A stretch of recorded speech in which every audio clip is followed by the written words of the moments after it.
calçadas do multiverso. Anacronia 2.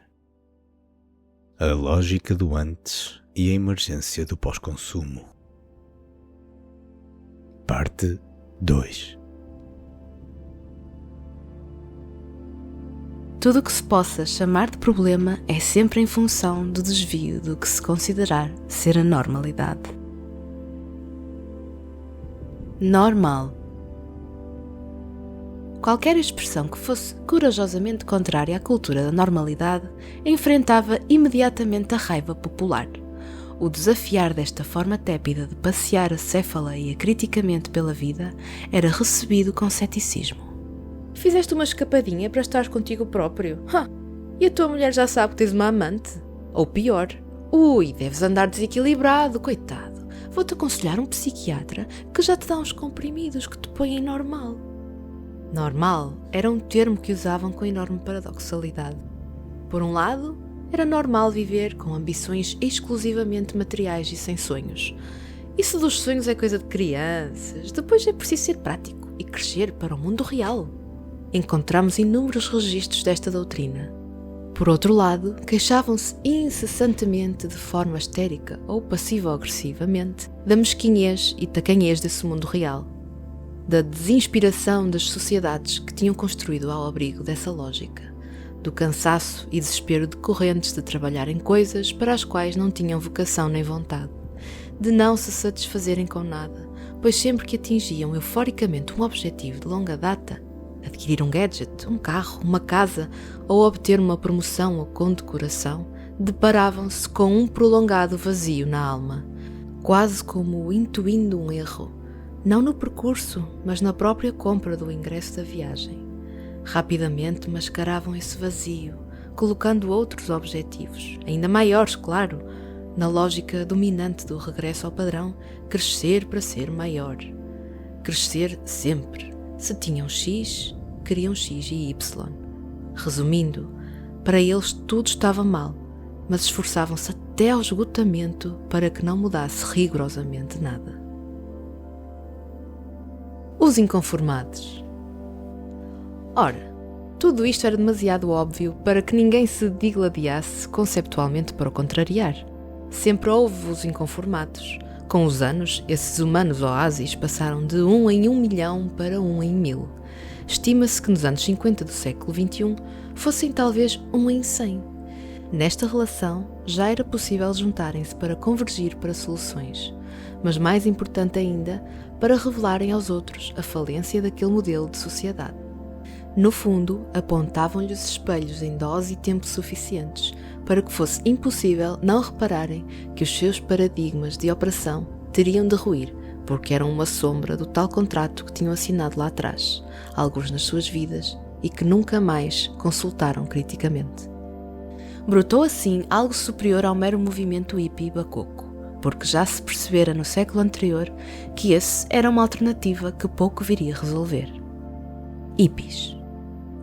No paradigma hippie, o falhanço fundamental era tratar tudo como sendo igual, ignorando na sua gênese o ser único que cada expressão da existência é. Uniformizar critérios e leis para tornar iguais seres intrinsecamente diferentes foi uma instrução que enfrentou o ímpeto do crescer sempre, como um carrinho das compras enfrentaria um tanque de guerra. Apesar da virtude da vontade de integração de todas as vidas e processos numa teia única, algo apregoado pelos hippies foi o defeito fundamental da intolerância pelas diferenças de cada peça no seu propósito e vocação, o seu calcanhar de Aquiles. Continuava a ser uma conformidade, tal como o modelo anterior, só de natureza diferente. Por isso, teve pouca adesão. Brotou então o paradigma de resposta contemplativa, o do pós-consumo. As grandes perguntas. Desde sempre andamos em busca das grandes respostas, ou seja, clarificação para as grandes perguntas como: quem somos? De onde viemos e para onde vamos? Qual é a razão de existir algo em vez de não existir nada? Qual é o sentido da vida?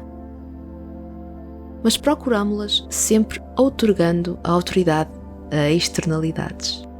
Demos poder às nuvens, às estrelas e ao sol, para que magicamente nos indicassem o caminho a seguir nessa busca. Depois, como rebanhos, andamos atrás de líderes sedentos de expansão, com votos de obediência implícitos, na esperança de obter as respostas. Chamamos-lhes impérios, sacerdotes, padres, gurus, pastores, pois era o seu carisma que nos contagiava a acreditar criticamente que nos orientariam para a verdade. Depois, surgiu a promessa da ciência, ou seja, a promessa de que não precisávamos de líderes, porque as leis do universo eram decifráveis através de um método inventado por nós. Era, portanto, uma questão de tempo e quantidade de exercício desse método até chegarmos às respostas. E como nos regozijamos com essa hipótese. Até meados do século XXI, ainda era este o paradigma dominante. Só os inconformados se aperceberam da limitação autoimposta da ciência, como uma contradição logo à partida. A ciência auto-intitulava-se como rigorosa, lógica, baseada em factos objetivos. Esses factos eram observáveis, pelo menos com maior frequência do que a aleatoriedade, portanto só poderiam ser verdadeiros.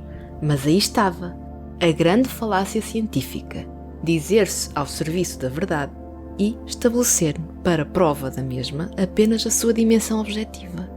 Por um lado, distinguia à cabeça que o todo, a realidade, era composta por um conjunto objetivo e outro conjunto subjetivo.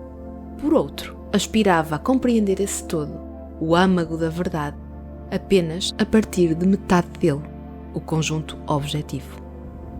Havia ainda outros problemas fundamentais, subejamente ignorados por longas eras, como o assentar das provas noutras provas, essas baseadas em axiomas, todos esses baseados numa hipótese misteriosa e inexplicável do Big Bang. Todos aceitavam o Big Bang como um facto científico. Mas, se alguém religioso lhe chamasse Deus, todos ririam na sua cara, condescendentemente. Outro problema era utilizar a lógica para raciocinar com objetividade sobre o universo, mas nunca terem provado, porque era impossível, claro, que o universo era lógico. Mas como fora a ciência que meritoriamente eliminara inúmeras doenças, precariedades e limitações, possibilitara, por exemplo, a era da informação e da interligação mundial dos humanos através da internet. Eram demasiados os efeitos positivos da ciência para que se pudesse sustentar uma alternativa credível para além dela, algo como uma fórmula transcientífica que a integrasse e transcendesse, não a destruindo, mas sim reconhecendo as suas limitações e valor no acesso à plenitude do ser. Ou seja, um padrão síntese, incluindo o objetivo e o subjetivo, como uma forma de completar a produção de conhecimento sobre a realidade. Conferir autoridade aos cientistas e aos gurus. Sondar através de microscópios e zafus. Cozer o quântico e o sideral através da hipótese holográfica e espiritual. Aliar a física à metafísica. Pós-consumo. Então, o contramovimento foi buscar esse lado sonegado pelo modelo vigente.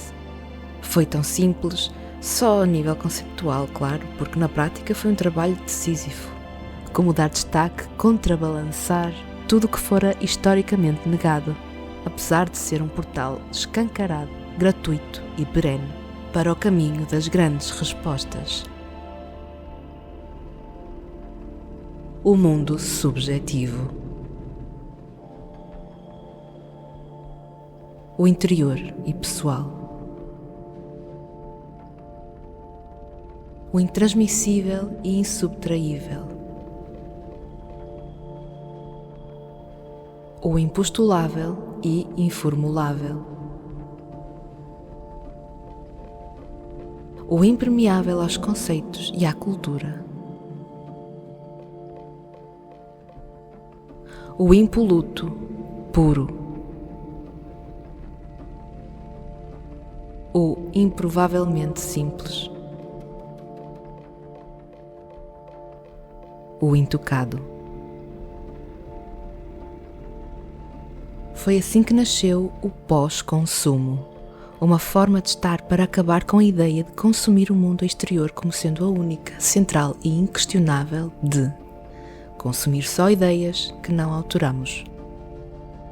Consumir só as ideologias de líderes que definiam o que era bom e mau. Consumir só os bens imateriais que a pressão social ou cultura definiam como necessárias ou relevantes. Consumir só entretenimento e só atividades que colocassem uma distância higiênica à ameaça do nosso eu mais profundo. Toda a sociedade era um parque de diversões, postiço e fraudulento, orientado para a castidade mental, para a satisfação momentânea, popular, do evento ou gadget da moda, ou que quer que fosse necessário para impedir o acesso ao tempo de qualidade consigo próprio. Consumir os espaços para um modo de estar, de comprar, de fazer, de distrair, de trabalhar, mas nunca de ser. Em paz, em calma, em profundidade.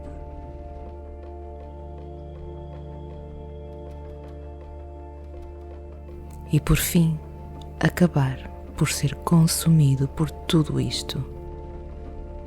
Pela insatisfação e uma profunda mágoa e sensação de injustiça. Pelo pacto que inconscientemente assinamos, que prometia uma recompensa jubilosa se fizéssemos tudo exatamente como era normal fazer-se. Pela traição de nada disso se ter realizado, apesar da nossa conformidade e seguimento rigoroso das instruções. A vida não tinha linha de apoio ao cliente, ainda que o livro de reclamações estivesse a rebentar pelas costuras.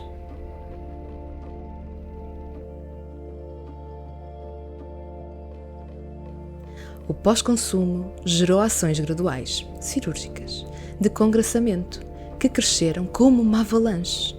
E foi também nos espaços das cidades que se tornou o congraçamento uma prática normal, mas com todo um novo significado, assinalando a queda de um sistema esgotado que se mantinha por comodidade e gerando um renascimento da civilização.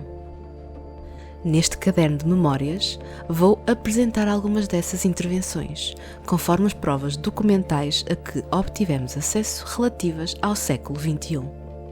Na próxima entrada, explicarei como se desencadeou a reação a estas e outras paralisias civilizacionais, no efervescente caldo que deu início à Era da Consciência.